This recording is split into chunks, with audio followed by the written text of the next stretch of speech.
ইমাম বুখারী তার কিতাবের মধ্যে লিখেছেন, কিতাবের নাম হচ্ছে আল আদাবুল মুফরাদ, হাদিস নাম্বার হচ্ছে 529 নম্বর হাদিস। রাসূলুল্লাহ বলেছেন, লা তুসাল্লিমু আলা মান শারিবাল খামর, তোমরা ওই ব্যক্তিকে সালাম দিও না যে ব্যক্তি মদ খায়। ওয়ালা তাউদু ইদা মারিদু, ওই সমস্ত লোকের মানুষকে দেখতে যেও না যারা অসুস্থ হয় এবং সে মদও খায়। এরপরে ওই ব্যক্তির জানাজা তোমরা দিও না। ওয়ালা তুসাল্লু আলাইহিম ইদা মাতু, ওই ব্যক্তি মারা গেলে তার জানাজায় যাবে না যে ব্যক্তি দুনিয়াতে থাকা অবস্থায় বারবার বলার পরেও সে মদ খেত। যে ব্যক্তি জীবনে একবার এক ঢোক পরিমাণ মদ খাবে, আল্লাহ রাব্বুল আলামিন ওয়াদা করেছেন ওই ব্যক্তিকে জাহান্নামের পুজ একবার হলেও খাওয়াবেন। নাউযুবিল্লাহি মিন যালিক।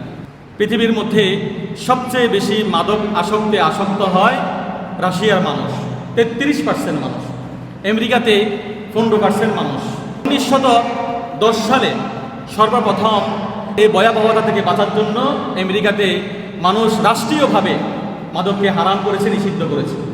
কিন্তু পরবর্তীতে যারা খায় বা মদ বিক্রি করে তাদের তোড়জোড় বা তাদের আন্দোলনের কারণে 13 বছর পরে সেটাকে আবার বৈধতা দিয়ে তাদের প্রেসিডেন্ট বাধ্য হয়। এরপর থেকে আর কোথাও মাদক ওইভাবে নিষিদ্ধ করার সুযোগ আর হয়ে ওঠে নাই। সমাজের মধ্যে চুরি, বাটপারি, জেনা, ব্যভিচার এগুলি বাড়ে কিসের কারণে? মদের কারণে। মদ খেয়ে মানুষ মাতলামি করে, মদ খেয়ে মানুষ চুরি করে, মদ খেয়ে মানুষের বাড়িতে ঢুকে যায় অনুমতি ছাড়া, যেগুলা শরীয়ত পরিপন্থী কাজ, ইসলাম এগুলি সমর্থন করে না। যে ব্যক্তি একবার মদ পান করে তার ইবাদত 40 দিন পর্যন্ত কবুল হবে না। قال رسول الله صلى الله عليه وسلم من شرب الخمر لم تقبل له صلاة 40 صباحا, যে ব্যক্তি একবার নেশা করবে ওই ব্যক্তি 40 দিন পর্যন্ত নামাজ পড়বে, ইবাদত করবে, ইবাদত কবুল হবে না। فإن تاب تاب الله عليه, প্রথমবার মদ খাওয়ার পর যদি তাওবা করে আল্লাহ রাব্বুল আলামিন তাওবা কবুল করবেন।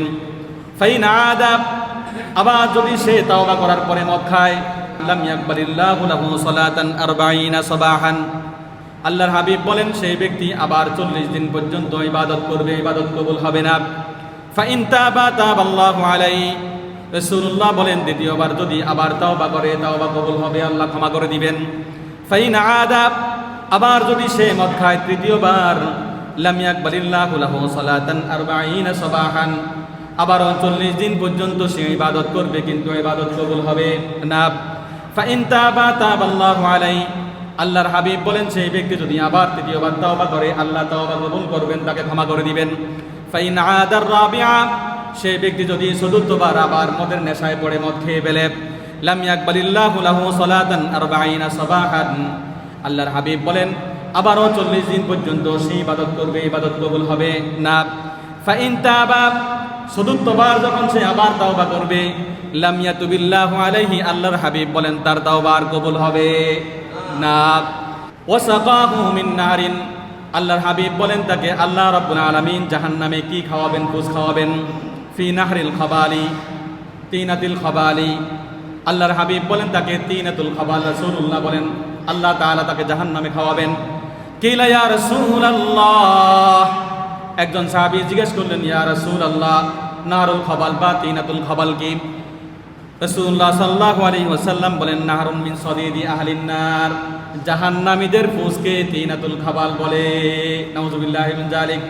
দেখুন হাদিসের মধ্যে এসেছে তোমরা যখন কোনো মুসলিমের সাথে সাক্ষাৎ হয়, আলা মান আরাফতা ওয়া মান লাম তারিফ, যাকে চেনো তাকেও সালাম দাও, যাকে চেনো না তাকেও সালাম দাও। এটা রাসূলুল্লাহর সুন্নাহ, চিনলেও সালাম দিতে হবে, না চিনলেও সালাম দিতে হবে। এরপর রাসূলুল্লাহ সাল্লাল্লাহু আলাইহি ওয়াসাল্লাম আরেকটি হাদিসের মধ্যে বলেন সালামের কত গুরুত্ব। একটা মানুষ যখন ফাইন হালাত বাইনাহুমা শাজারাতুন আও জিদারুন আও হাজারুন তুম্মা লাকিয়াহু ফাসাল্লিমু, যে আমরা অনেক সময় লজ্জা করি যে একটা মানুষের সাথে প্রথম বাজারে ঢুকতেই দেখা হলো তাকে সালাম দিলাম, বাজার থেকে বের হইতে আবার যখন দেখা হয় তখন আর সালাম দেয় না। অনেক সময় নিজের অ্যাটিটিউড ধরে রাখার জন্য তার দিকে তাকায় না, একটু আগে দেখা হয়েছে আবার তাকাবো কেন?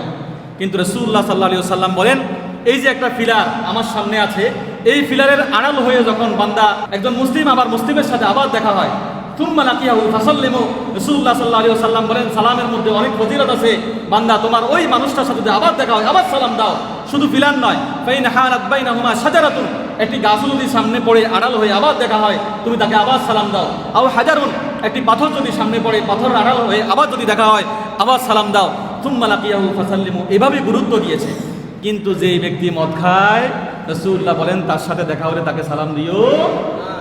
দেখতে যেও না সে অসুস্থ হলে, মারা গেলে তার জানাজাও দেওয়ার দরকার নাই।